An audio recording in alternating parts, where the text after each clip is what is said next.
Hi class and welcome to our new topic which is all about analyze motivation, leadership, and communication work in an organization. So first, let's talk about the background. So successful leading must begin with focusing on psychological capital of both the employer or leader and the employee or the subordinate, looking for what is right with people rather for what is wrong is suggested to prevent mental and behavioral problems which are barriers to achieving both organizational and individual goals. So sabi nga dito class no na dapat daw ang pagli-lead should focus on the what we call psychological capital, no? Kailangan magkaroon ng magandang relasyon yung employer at yung mga employees or the leader and the subordinates. Kung saan dapat no mas hinahanap natin no yung mga magaganda no dun sa tao rather than dun sa mga negativities nila. Okay? But of course, we have to correct the things that they did wrong. But of course, we have to focus on the good things about them. Personality of human resources. Personality pertains to the unique combination of physical and mental characteristics that affect how individuals react to situations and interact with others, and if unhealthy or not fully functioning, could cause conflict problems among individuals. So, sabi nga dito, ang personality daw ay kombinasyon ng physical at mental na karakteristik kung saan ito daw ay nakakaapekto hindi lang sa iyong sarili but of course kung paano ka nakikipag-interact sa ibang tao. So, possible din na magkaroon ng mga unhealthy no, relationship or magkaroon ng conflict no, na dahil nga iba't iba yung personality ng mga tao. A person said to possess a healthy personality if he or she is fully functioning in mind, body, and spirit. He or she is an optimal person functioning at the highest level. Ideally, individual human resources of organization must have a healthy personality because when one is functioning at the highest level, one inevitably becomes efficient in his or her work, cooperative with managers and co-workers, and therefore could easily be influenced by organization leaders to work toward the achievement of a common organizational goal. Leading individuals in organizations becomes effortless for manager and leader, especially if he or she has a healthy and fully functioning personality. So, sabi nga dito class no, ang tao daw no, ang person, meron daw siyang healthy personality kung nagpo-fully function daw yung kanyang isip, yung kanyang katawan, and even spirit, no?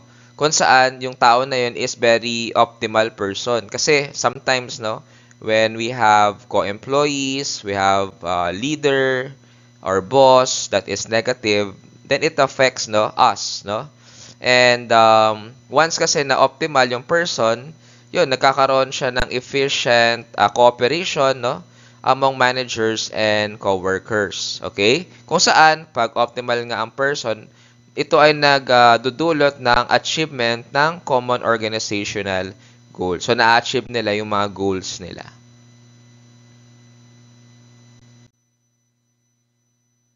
Big 5 personality characteristics. According to Robbins and Coulter, 2009, research has shown that 5 basic personality dimensions underlie all others and encompass most of the significant variation in human personality. The 5 personality traits in the Big 5 model are extraversion, the degree to which someone is sociable, talkative, and assertive. Number 2 is agreeableness, the degree to which Someone is good-natured, cooperative, and trusting. Number 3 is conscientiousness, the degree to which someone is responsible, dependable, persistent, and achievement-oriented. Fourth is emotional stability, the degree to which is calm, enthusiastic, and secure, positive, and tense nervous, depressed, and insecure negative. And number 5 is openness to experience, the degree to which someone is imaginative, artistically sensitive, and intellectual. So sabi nga daw sa research, no, meron daw 5 basic personality na nag-underlie sa isang tao. Yun nga, yung pagkakaroon ng extroversion, kung saan ito yung pagiging sociable natin, talkative and assertive, no? Tapos yung agreeableness, ito naman yung pagiging mabuti mo, no? Ay yung kung paano ka makipag-cooperate at paano ka pagkakatiwalaan. Ganun din, conscientiousness, ito yung pagiging responsible mo at dependable, persistent, and achievement-oriented, no? At also, sinasabi din yung emotional stability kung saan ito yung you can able to be calm, no? Tapos, kaya mo mag-enthusiastic, passionate ka sa ginagawa mo, okay? Or possible din na negative na minsan kabado ka, minsan depressed ka, minsan insecure ka. So, that's another side of emotional stability. At sabi din, openness to experience, kung saan ikaw yung parang tao na you want to imagine new things, you want to explore, no? You want to create new ideas, no? Kaya nga artistically sensitive and intellectual.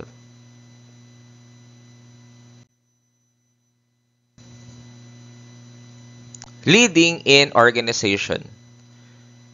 Key work attitudes exhibited by groups or teams of workers must be taken into consideration in leading organizations because of the diversity of their attitudes toward things and event at work. Managers and leaders must focus on their leadership strategies on the following key work attitude in order to avoid distraction caused by bad reaction and behaviors. So, paano nga ba tayo daw nagli-lead sa organization? So, as a leader, nakikita natin na dapat daw, no, we have to take into consideration yung mga work attitudes na ginagawa sa isang grupo or team, no? Work attitude is different from personal, no? Because work attitude is related to professionalism, no? On how you work, no? On how you deal with your co-employees, how you give results, no?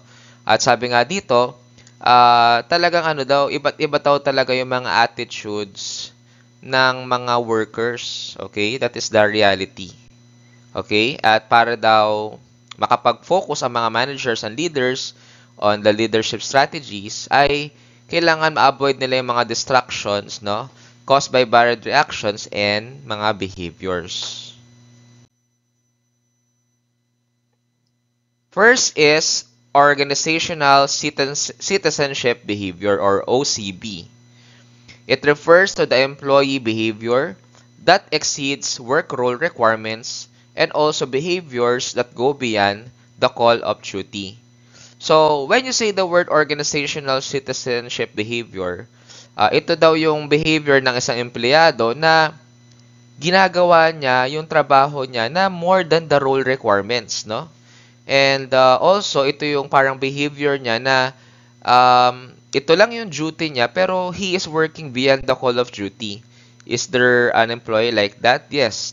Especially when you love your work, when you are so much interested about your work that even though hindi mo naman trabaho talaga yan, but still, you're doing that because you know that you could able to bring something, no? Dun sa gagawin mo na yun. Okay, it could be helping someone, it could be helping your co-employees. So, that's an example. Leading organizations become easy for managers and leaders when employees exhibit OCB and show efficiency, personal interest in the work of others, care for organizational property, punctuality, and attendance that go beyond standard levels. Such behavior brings about organizational level outcomes, productivity, lower costs, and customer satisfaction, among others. Organizational commitment. It refers to the extent to which an employee identifies with an organization and its goal. So, when you say the word organizational commitment, ito daw yung ginagawa ng isang employee, no, na nakakapag-contribute dun sa goal, no, ng organization. So normally when you're committed, you are really finding ways para ma-achieve mo yung goal ng organization.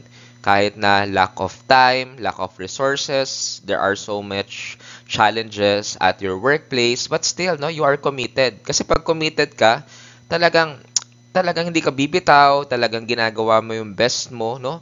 Para lang ma-achieve mo, no? Makatulong ka rather dun sa goals ng organization mo. Leading employees with organizational commitment is a plus factor for managers and leaders of organizations as it results in faster attainment of organizational goals. Having organizational commitment is an important work attitude because committed individuals are expected to display willingness to work harder to achieve organizational goals and to remain employed in the firm for a long period of time. Since commitment is significantly related to job performance, managers and leaders can increase productivity by trying to enhance workers' organizational commitment.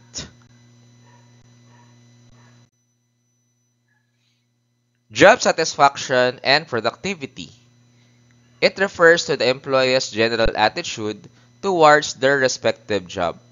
So, when you say the word job satisfaction and productivity, ito daw yung general na attitude mo pagdating sa trabahong ginagawa mo, no? If you are satisfied, no? If you are being productive at your respective job. Those with high level of job satisfaction have a positive attitude toward their respective jobs. On the other hand, those with low level of job satisfaction have a negative attitude toward their respective jobs, thus affecting their productivity and the profits for their organization.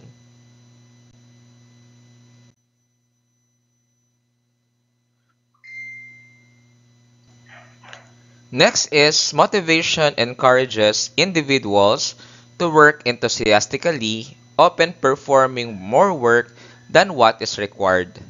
What could managers do to ensure such motivated and enthusiastic performance among their subordinates?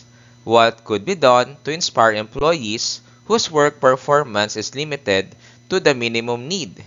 Understanding individual human needs, perceptions, thoughts, and beliefs may provide good answers to such questions that are often asked in different work setting.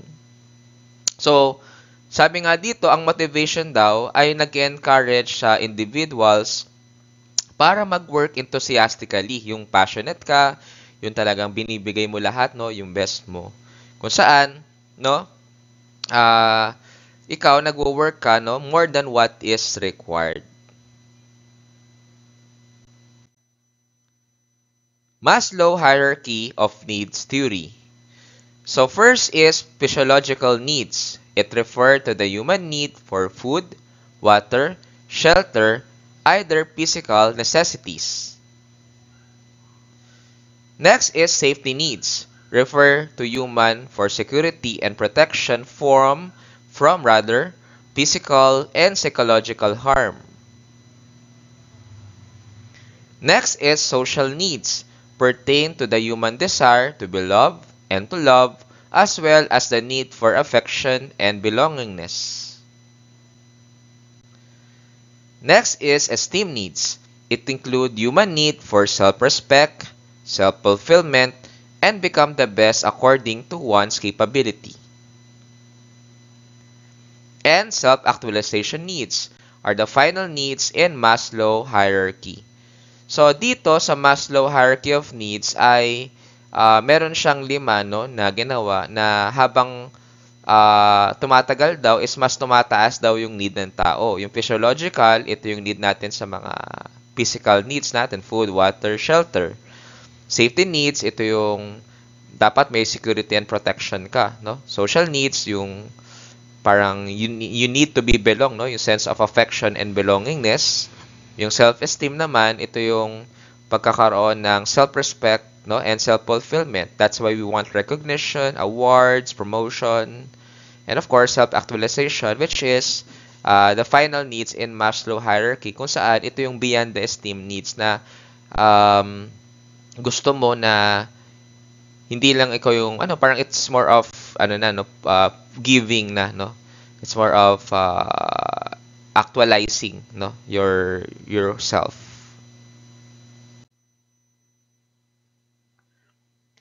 MacGregor's theory X and Y. It refers to the theory that was proposed by Douglas MacGregor. Theory X is a negative view of workers which assumes that workers have little ambition, dislike work, and avoid responsibilities. They need to be closely monitored or controlled in order for them to work effectively. So, yun daw yung Theory X na ito daw yung mga klase ng mga workers na meron little ambition, they don't like the work, and they try to avoid responsibilities. At kailangan mo silang kontrolin para mag-work effectively. Theory Y is a positive view of workers which assumes that employees enjoy work, seek out, and accept responsibility and are self-directed. Managers must guide by Theory Y, so MacGregor proposed that they must give employees a chance to participate in decision-making, assign them challenging jobs, to exercise their responsibility in handling complex situations, and allow them to have a good work relations with others, which would enhance their motivation. So, sa Theory Y naman, dito naman positive naman yung mga workers natin na nag-enjoy sila dun sa trabaho and they accept responsibility. At self-directed sila, hindi na kailangang utusan, may initiative na sila to do their jobs.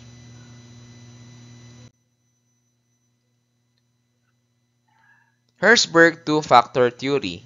It was proposed by Frederick Herzberg. Motivators are intrinsic factors that includes achievement, recognition, growth, and responsibility, and are associated with job satisfaction, while extrinsic factors includes company policy, the salary, security, and supervision, are associated with jobs dissatisfaction. Intrinsic factors are motivators, while extrinsic factors are called hygiene factors. So, sabi nga dun sa theory ni Herzberg is ang tao daw meron siyang intrinsic factors kung bakit siya na-motivate at meron din siyang extrinsic factors, no? Yung mga intrinsic, ito daw ito, mga company policy, salary, security, and provision, while the the intrinsic are achievement, recognition, growth, and responsibility, while the extrinsic is company policy, salary, security, and supervision.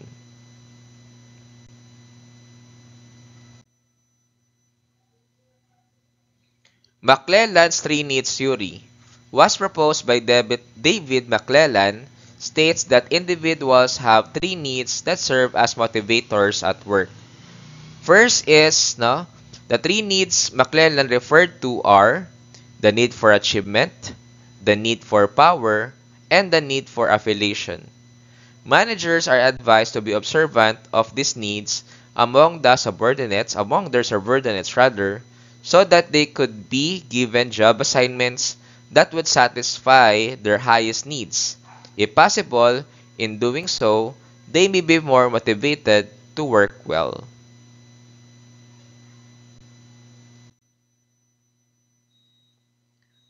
Next is Alderfer's ERG theory. It was developed by Clayton Alderfer in the year 1960s. For Alderfer, a set of core needs explain behavior. E stands for existent needs, R stands for relatedness needs, and G pertains to growth needs. The needs or desire for physiological and materialistic well-being, to have meaningful relationship with others and to grow as a human being, are similar to the are similar rather to the needs presented in Maslow theory. So sa Aldelfer, hinati naman daw niya yung need into three, no? Which is E stands for existence needs, tapos yung R is for relatedness needs, and yung G pertains to the growth needs. Modern theories of motivation are process theories that focus on the notion that motivation is a function of employees' perceptions, thoughts, and beliefs. Among these are goal-setting theory, which is a theory stating that specific goals motivate performance and that more difficult goals, when accepted by employees, result in greater motivation to perform well as compared to easy goals. So, dun daw class sa goal-setting theory na pag nabibigyan daw ng more difficult goals yung empleyado, ay mas na challenge siya, na motivate siya kaysa dun sa mga easy goals. Reinforcement theory, a theory which states that behavior is a function of its consequences. So, from the keyword in reinforcement na yung behavior daw mo ay nakabase dun sa consequences na possible mangyari. Job design theory, a theory which states that employees are motivated to work well by combining tasks to form complete jobs. So, in a job design, no, sinasabi dito na ang nakaka-motivate daw sa isang worker yung trabaho mismo niya, no? Kung ano-ano yung mga work na ginagawa niya para ma-complete yung jobs niya. Equity theory, a theory developed by J. Stacy Adams, which states that employees assess job outcomes in relation to what they put into it and then compare this with their coworkers.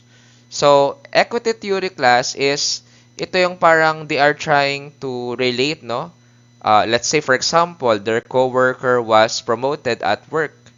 So, because of his good performance. So, because of that, you were motivated to also have good performance para ma-promote ka rin. Expectancy theory states that some individuals tends to act in a certain way based on the expectations that the act will be followed by an outcome which may be attractive or unattractive to him or her. So, in the expectancy theory daw is na ma-motivate daw yung mga individual pag nakikita niya yung expectation niya, no, na possible mangyari yung outcome, no? For example, dito sa company na to ay tumataas ang sahod every year basta maganda yung performance mo. So, therefore, since ina-expect mo na mas tataas yung sahod mo pag ginalingan mo, so gagalingan mo.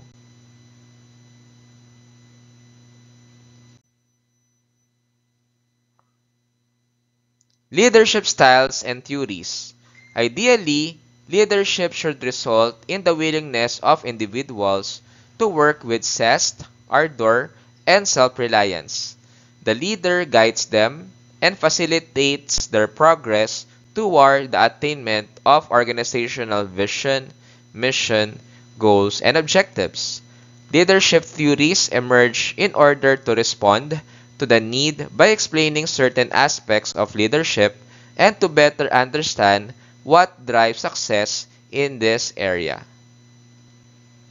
So, dito class, no, sinasabi na ang leadership daw ay result ng willingness ng isang individual na magtrabaho na zest, no, or yung pagiging strong, yung ardor is yung parang pagiging passionate, no, or enthusiastic, at yung self-reliance is yung parang kaya mong tumayo sa sarili mo, no? Kasi as a leader, no, you're going to guide, no, and facilitate yung mga tao mo for progress, no, para ma-achieve yung vision, mission, goals, and objective ng organization. The following are the early leadership theories given by Kreitner, okay, that's the spelling, and Kinnicky. Trait theory, a theory based on leaders' traits or personal characteristics that differentiate leaders from followers. So, in the trait theory class, no, nakikita natin na yung isang leader, meron siyang ibang traits na pwede nating i-differentiate from the followers. Behavioral theory, a theory that focuses on behavior, action, conduct, demeanor, and deportment of a leader instead of his or her personality traits. So, dito naman sa behavioral theory is, ang focus naman daw nito is yung ginagawa, no, more of the ginagawa, no, nung leader rather than sa kanyang personality traits. Okay? Kasi the action, no, interrelates with the behavior o yung demeanor is basically ito yung nakikitang ginagawa nga, no, kunyari, no, on pagiging positive niya dun sa problema, no, na despite the different problems, he's still seeking for solution, no? That is demeanor and deportment. Contemporary theories of leadership. Leadership theories evolve along with the development of management thought throughout time, giving rise to two contemporary theories as follows. Fiedler model. It is situational leadership theory proposed by Fred Fiedler, an organizational behavior scholar. This theory is based on the assumption that a leader's effectiveness is contingent or dependent on the extent to which a leader's style is fitted to actual situation in the organization's internal and external environment. So, dito daw sa model daw ni Fiedler ay depende daw sa sitwasyon kung paano ka maging isang leader. Sometimes, no, kailangan maging sobrang strict. Sometimes you have to get the ideas of the employees or democratic. Sometimes you have to do laissez-faire or ina-empower mo yung mga employees mo. So, kumbaga, hindi pwedeng laging strict, laging maluwag, no? You have to depend rather your leadership, no, on the situation. 'Di ba? Kasi kunyari, no, nagkakagulo na pero wala kang authority over others, so possible magkaroon ng more problems, no, within that organization. Hersey-Blanchard model. Another situational leadership theory proposed by Paul Hersey and Ken Blanchard. The theory focus on subordinates have the ability and willingness to. So, in this model, ito naman ay nakafocus daw dun sa subordinates, no? Sometimes kasi there are subordinates that their ability is different from each other. So, syempre, yung mga magagaling, hindi mo na masyadong ima-micromanage yan, while those good, no, those people with abilities, you're just going to guide them, no? Hindi mo pwedeng sobrang i-micromanage because it will lead to demotivation. And even the willingness, no, may mga employees na willing to work, there are employees na they are not willing. Path goal theory. A theory developed by Robert House which states that the leader's task is to lead his followers or subordinates.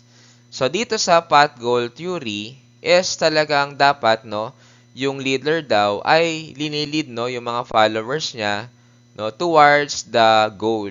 Okay, kung saan kailangan alam ng bawat individual paano ba siya makakatulong dun sa contribution ng goal. Kasi yung goal kasi possible as a team yon, no, pero since iba't iba yung trabaho ng mga organizational member, like in a restaurant, no, may cook, may waiter, may cashier, may supervisor. So, may iba't iba silang way to contribute in achieving the goals of that restaurant. Directive leadership, where the leader gives specific guidelines to followers so that task accomplishment would be easier. So, dito sa directive leadership is talagang direkta or specific yung instruction or guidelines ni leader, no? Na ito yung mga dapat mo gawin, step 1, step 2, step 3, no? Para at least mas mapadali yung accomplishment. Kasi normally class, no, the leader has a wisdom, no? Meron siyang wisdom na it's either based on his experience and based on based on his background, no? Kung yan ay engineer. So, syempre may background siya on various factors related to engineering, 'di ba? Constructions, etc. So meron siyang alam, no? Kaya dapat ikaw as a subordinate, you have to follow the specific guidelines, no, of your leader. Supportive leadership, where the leader shows concern and friendliness to subordinates. So, in the supportive leadership, pinapakita daw ng leader yung pagiging concern niya at pagiging friendly niya sa kanyang mga subordinates.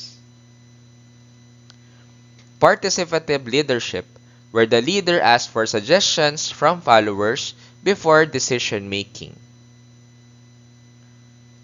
And achievement leadership, where the leader sets the goal that subordinate must try to achieve. So, in the achievement leadership, binibigyan ng target ng leader yung bawat individual na nakikita niya na kaya naman, no, nung individual na yon para mas, no, ma-uplift yung skills nung individual employee na yon at mas gumaling siya. Modern leadership views. So, first is transactional leadership models. So, here, a theoretical model which states that leaders guide their subordinates toward the achievement of their organization goals by using social exchange or transactions by offering rewards in exchange for their productivity. So, from the keyword transactional, no, merong transaction na mangyayari kung saan if, no, na-achieve yung goal na organization, possible may mga reward, no, in exchange for their productivity. Transformational leadership model, a view that developed from transactional leadership. It states that leaders inspire or transform followers to achieve extraordinary outcomes.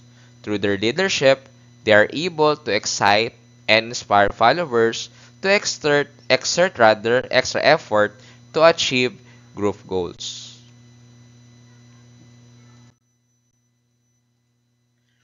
Charismatic leadership theory, another modern theory of leadership which states that leaders who have charismatic personality are able to influence their subordinates to follow them. So, sometimes as a leader, you have that charisma, no, wherein it influences, no, your subordinates na i-follow ka. Charismatic leaders pertains to leaders who are self-confident, enthusiastic, and sensitive to both environmental constraints and subordinates' needs. Charismatic leaders take risks to achieve their vision and have the ability to communicate well, verbally or non-verbally. Through their behavior, among others, researchers have shown evidences that correlate charismatic leadership with high levels of performance and satisfaction among followers.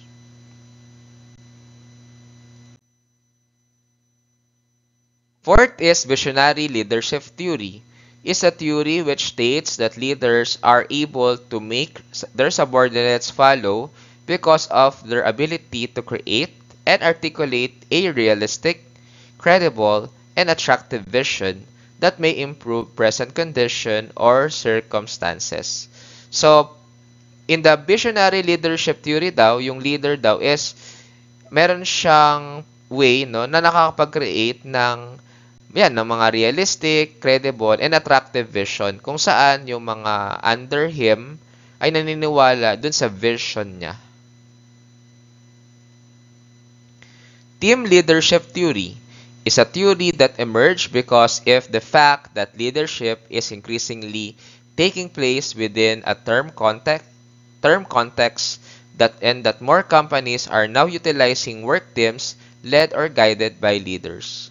So, from the keyword team, no, na dito is, ang ginagawa natin is, we are trying to create work teams, no, kung saan iba't iba siyang mga teams, no, kung saan it is being guided by leaders. And every work team has a team leader as well para siya yung magmo-monitor naman dun sa kanyang work teams.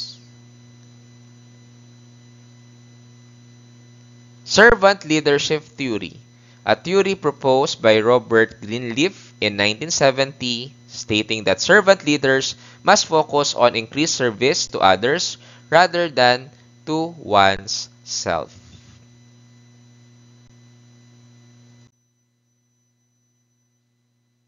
Now we will proceed with communication.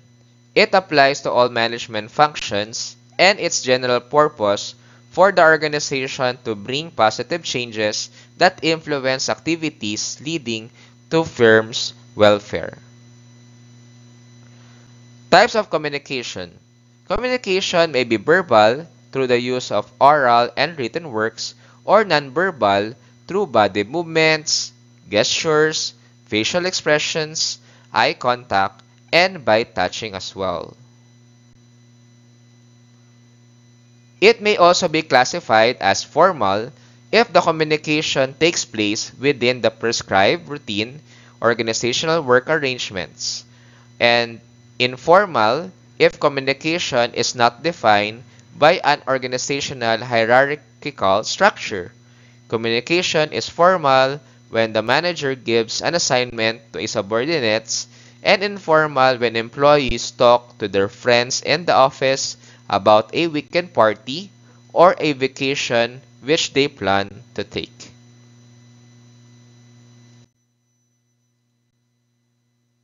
Direction and flow of communication. Communication flows in different directions within an organization. Communication may be vertical, upward, horizontal, lateral, or diagonal. Vertical communication involves communication flow between people belonging to different organizational levels. Upward communication is the flow of information from an employee who belongs to a lower hierarchical level to the boss or manager who belongs to a higher hierarchical level. Employee subordinates may communicate upward regarding their personal problems, requests that they would like the boss to approve, or issue with coworkers and others.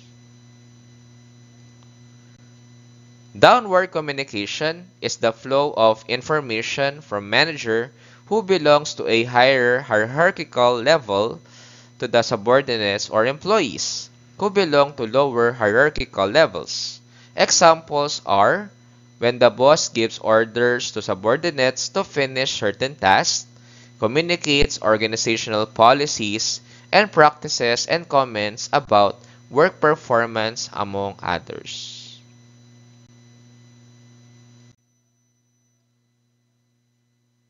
Horizontal or lateral communication takes place among employees belonging to the same hierarchical level, members of the cross-functional teams who belong to different units or departments but occupy the same organizational level make use of this type of communication in order to save time and facilitate coordination. Diagonal communication entails communicating with someone or others who belong to different department, units, and different hierarchical levels. So, for instance, no, you are in part of the operation, you're the store manager of one branch, and you want to communicate, let's say, with the engineering department about the maintenance of your equipment or repair of your equipment. So that could be diagonal communication. Another example is an employee belonging to the company's financial management department communicates directly with the head of the human resource department about his personal complaint against a marketing department employee. Take note of the different departments and different organizational levels of the persons communicating with each other. Diagonal communication is said to be beneficial because of its efficiency and speed. However, it may also cause some confusion.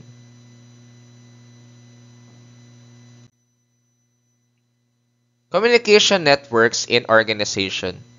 Communication networks are varied patterns of combined horizontal and vertical flows of organization communication. There are types of communication networks. It includes the following. First is chain network, where communication flows according to the usual formal chain of command, downward and upward. Next is wheel network, where communication flows between a leader and other members of their group or team.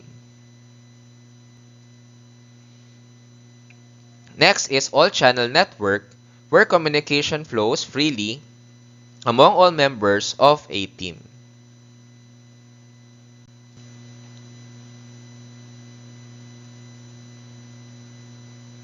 It has been observed by communication researchers that there is no single network that could be considered applicable or fit for all circumstances in our organization.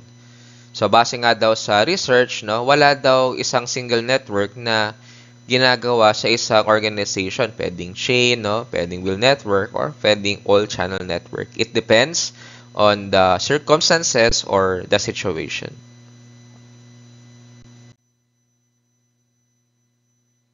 Organization members also communicates through other networks and means such as the grapevine and computer networks. The grapevine is an informal communication network in an organization. An example is gossip or rumor, which could quickly disseminate information. Managers must stay aware of the grapevine's flow and patterns and could use it to transmit important information.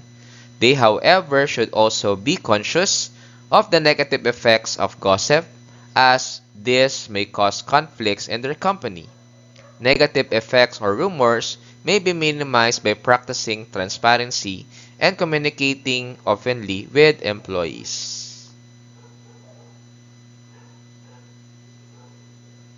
Meanwhile, computer networks present another means of communication among organization members. Information technology has made it possible for managers to communicate with each other and with subordinates, and for employees to communicate with each other anytime, regardless of distance. Examples of computer communication applications are email, blogging, teleconferencing, and intranet.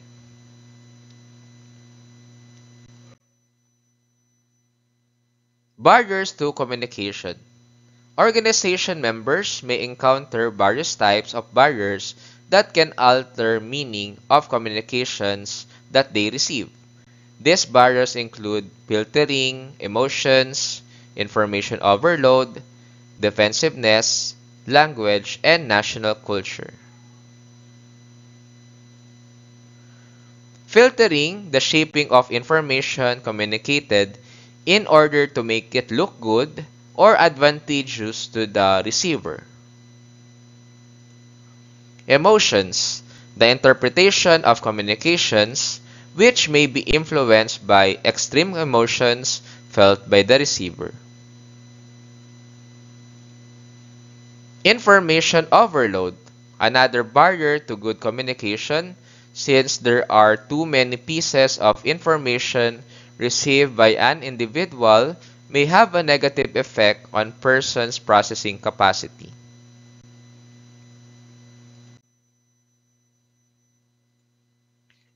Defensiveness. The act of self-protection when people are threatened by something or someone. Next is language. Could also hamper good communication because words used may have different meanings to different people belonging to different age, educational background, or cultural groups.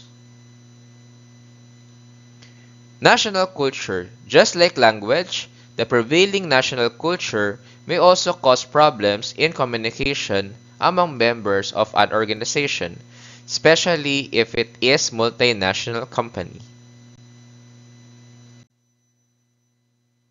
Overcoming communication barriers.